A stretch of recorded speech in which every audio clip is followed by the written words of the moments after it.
As we enter the fourth chapter of your computer-based training, we're going to get more into the meat of the presentation.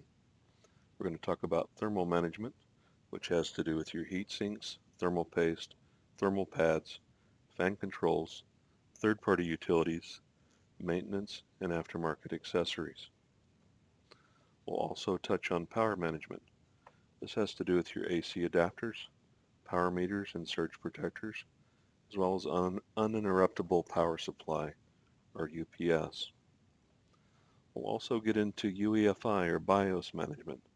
We'll talk briefly about the importance of using only approved firmware, avoiding unknown BIOS settings.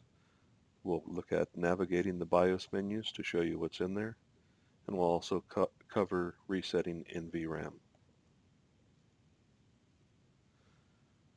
As we talk about thermal management, the first thing that we'll get into is heat sinks and thermal pads. Most of you are probably familiar with these, but in case you're not, this is the CPU heatsink from the Eurocom Sky X9E. As you can see, this heatsink is made entirely of copper. It has 3 heat pipes and a radiator. You'll notice that in the center of the heat plate, there's a square patch of Cool Laboratory Liquid Ultra thermal paste, and there are a couple of thermal pads. The thermal pads come into contact with MOSFETs that are on the motherboard that also need to be cooled. In this image, we see the radiator and heatsink assembly for the GTX 980. That's the 200 watt desktop video card on MXM. This is a massive heatsink with 2 radiators, multiple heat pipes, and a very large heat plate. It also has 2 fans that blow air through those radiators and help cool the video card. You'll also notice that this heatsink has a patch of Cool Laboratory Liquid Ultra on the center, as well as numerous thermal pads. These thermal pads come into contact with memory, MOSFETs, voltage regulators, and phases that also need to be cooled. The thermal pad's wick heat away from those components transfers it to the heat plate, which then transfers out through the heat pipes to the radiators, where air is able to force through there and cool everything down that's come into contact with the heat sink. We'll look briefly at thermal paste.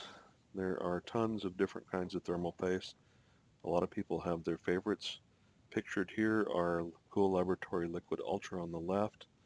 The syringe on the right-hand side is Fabia Liquid Metal, and the syringe down at the bottom is obviously IC Diamond. A question that often arises with IC Diamond is the 24 karat and the 7 karat.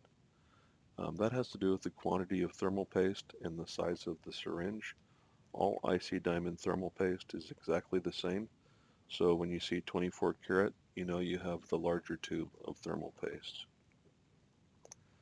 One of the great features of the Eurocom Sky X9E is that it comes pre-applied with Liquid Ultra thermal paste from Eurocom. This is a great advantage because Liquid Ultra provides superior cooling capabilities. As a liquid metal paste, it creates what's essentially a soldered connection between the CPU or the GPU die and the heatsink.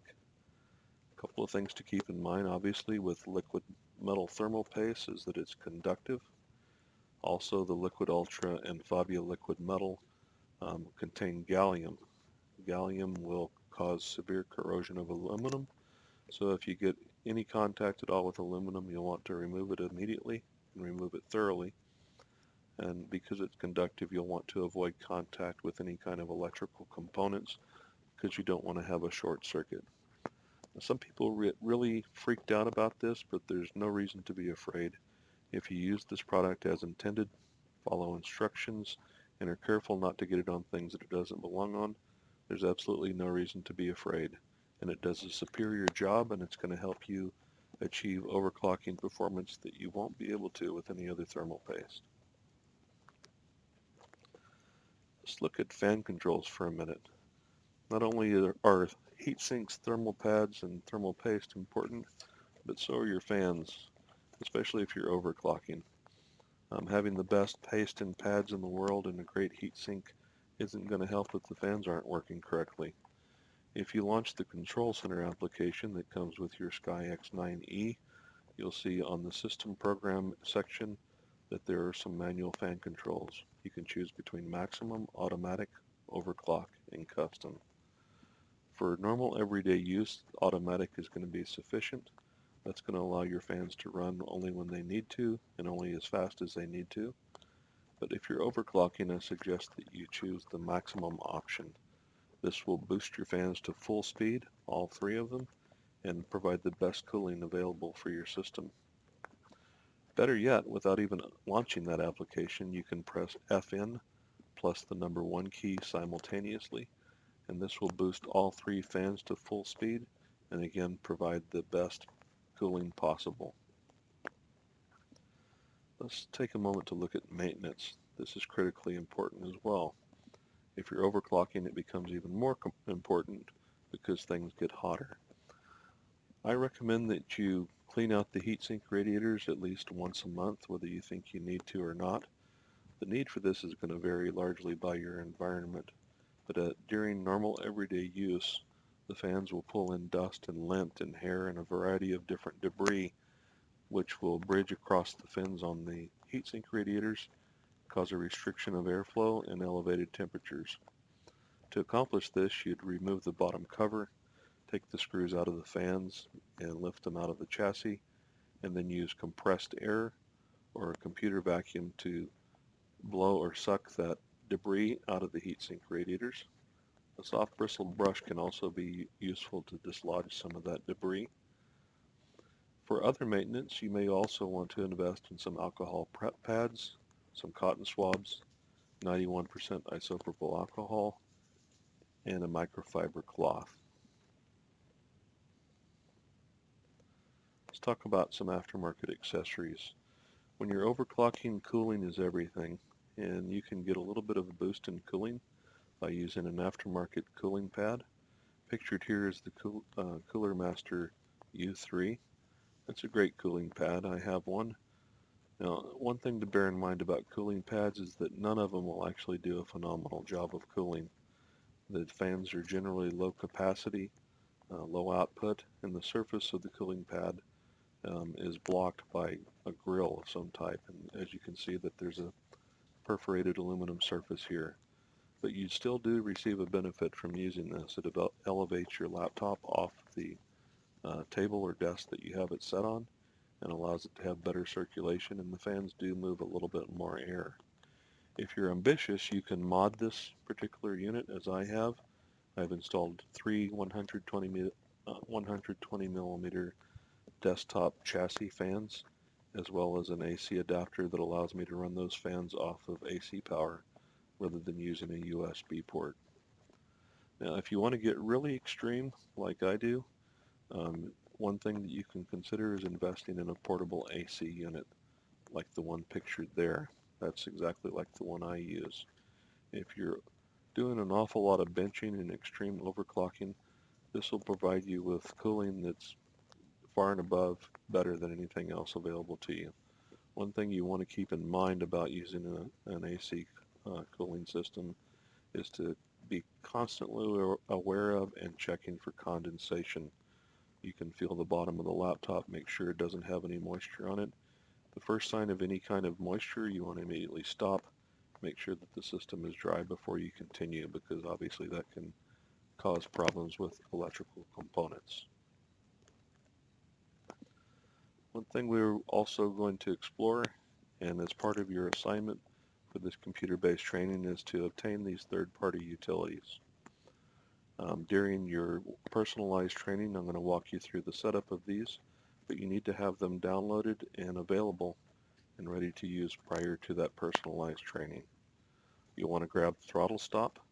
You can get that from Notebook Review forums or from Tech Inferno, from the threads where Throttle Stop is being discussed. The author of Throttle Stop goes by the forum name Uncle Webb.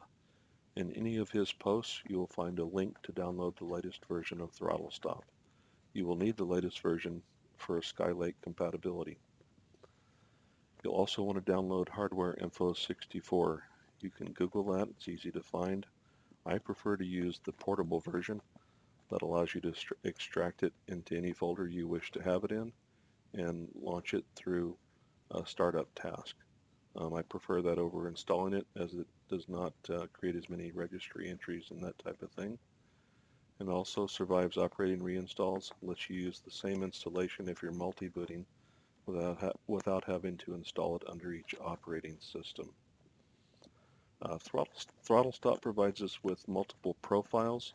It also provides us with some ability to fine-tune your CPU overclock within Windows. With 4 different profiles, you can choose between mild to aggressive overclocking. Hardware Info 64 provides a number of different advantages, primarily monitoring your system. It has extensive sensor readouts that relate to clock speeds, temperatures, and power settings. You'll also want to grab RivaTuner Statistics Server. You can Google that. I think Tech Power Up has it available for download.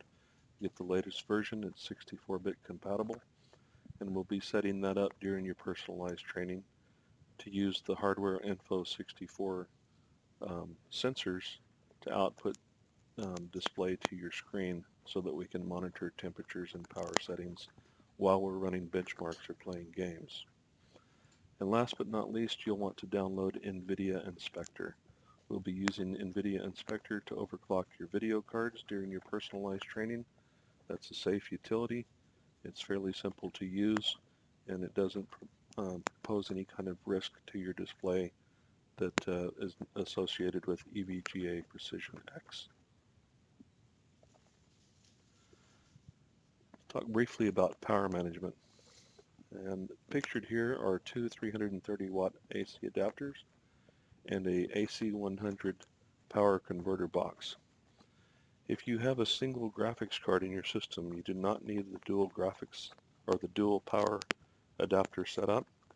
However, if you are running an SLI system and you plan to do any kind of overclocking, even minor overclocking, I strongly recommend that you obtain this dual AC adapter setup and the AC 100 adapter. As you begin overclocking the video cards, they will consume dramatically more power than when they're running stock. And if you have one AC adapter, you may incur odd behavior, instability, unexpected shutdowns, and in the most severe cases, this can actually cause damage to your system. The unexpected shutdowns can cause corruption of your operating system as well, so we want to avoid that at all costs. One thing you want to look into is power meters, surge protection, or ideally an uninterruptible power supply that has a power meter on it. They range in price from inexpensive to fairly expensive. Pictured in the lower right corner is a kilowatt meter. This is probably the least accurate device that you can use, but it still provides you with a reasonably good idea of how much power your system is pulling from the wall. Pictured right above that is a power strip or surge protector that's also sold by kilowatt. It has a built-in meter that accomplishes the same thing as the standalone device. In the center, you'll see a normal battery-powered UPS. This particular model has no meter on it, but it does provide you with surge protection and an uninterrupted power supply in the event of a brownout or power failure, which can be critical and help you avoid data loss by the system shutting down unexpectedly. The ideal solution is a unit like the one shown on the far left. This is a 900 watt UPS. This is the particular model that I use, and you'll notice that it has a meter that's on the front of it. It also lets you connect a USB lead to your computer. You can have a meter in Windows that shows your power consumption as well as the one on the face of the meter. So it's a really good option. It also has a large battery in it and gives you ample time to shut down Windows and close any applications in the event of a power loss. Last but not least, we're going to touch on UEFI and BIOS management. As we get started with that, it's important that you be aware that you should only use Eurocom approved firmware. This is for the basis of protecting your warranty above anything else. If you find out that there's a BIOS update available for your system that you'd like to install. Before doing so, please contact Eurocom. Make sure they're aware of it, have approved of it, and give you the authorization to install that. If you flash unapproved firmware without their knowledge or consent while your system is under warranty, you do stand a chance of jeopardizing your warranty. We also want to avoid using unknown BIOS settings. By unknown, I mean settings that you're not familiar with. The best rule here is if it ain't broke, don't fix it. And if you don't know what it does, it's best to leave it alone until you can find out. So we're going to, in just a moment, we're going to actually look at the BIOS, navigate the menus, and I'm going to talk about what's available in there for you. There are numerous settings that do not need to be adjusted, and we'll talk about some of those, but I would ask that you focus on the menus where we spend the most time, and during your personalized training we'll actually focus on changing those settings and establishing an overclock that's safe and reliable and allows your system to run at a higher frequency with good thermals. And the last thing that we'll look at in the computer-based training is how to reset NVRAM. This is important for a number of reasons. Primarily being that if you set the wrong settings in the BIOS and your system is not able to post or boot up, meaning you push the power button, you get nothing but a black screen or it hangs, it's important to be able to reset the NVRAM. That'll put all the BIOS defaults back to where they need to be and allow you to boot your system normally again. So if you're ready, we're going to switch to a video rather than a slideshow presentation and begin looking at the BIOS menus, and then we'll follow that up by resetting NVRAM.